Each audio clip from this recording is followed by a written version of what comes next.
দেখেন, এখন আমাদের মুসলমানদের ভিতরে অনেকে নবী সাহেবকে নিয়ে বিভিন্ন সময় বিভিন্ন বক্তব্য দিচ্ছে। এখন এই মাহফিলি যাইয়ে এই সমস্ত কথাবার্তা বলা, আমি মনে করি আমাদের নবী সাহেবকে ছোটো করা হচ্ছে।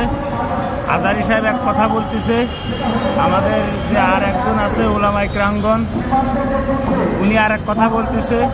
এক একজন বক্তারা এক এক কথা বলতেছে। এখন এত বক্তার নাম তো মনে রাখা সম্ভব না। তা নবী সাহেবকে নিয়ে যেন কেউ কোনো আজে বাজে মন্তব্য না করে। আর আজে বাজে মন্তব্য যদি কোনো ওলামা ইকরামগণ করে, আমরা সাধারণ মানুষ যা আছি এদেরকে বাড়িয়ে এই দেশ ছাড়া করব।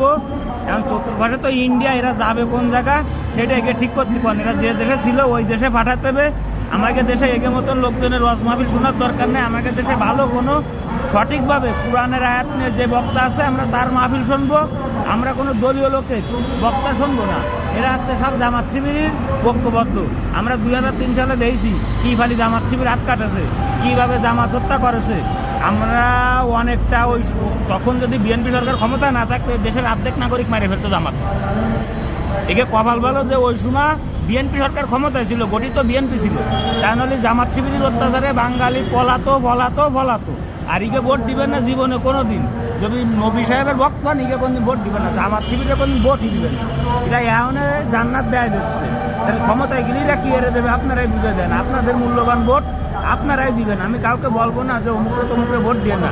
কিন্তু এরা কোরআন নিয়ে বিভিন্ন সময় টিটকারিমূলক ধিক্কারজনক কথাবার্তা বলে। যে জামাত আছে সম্পূর্ণ বন্ড। যে দেশে জামাত আছে ওই দেশ ধ্বংস করতে আর কোনো দল লাগবে না, এই জামাত দলই যথেষ্ট।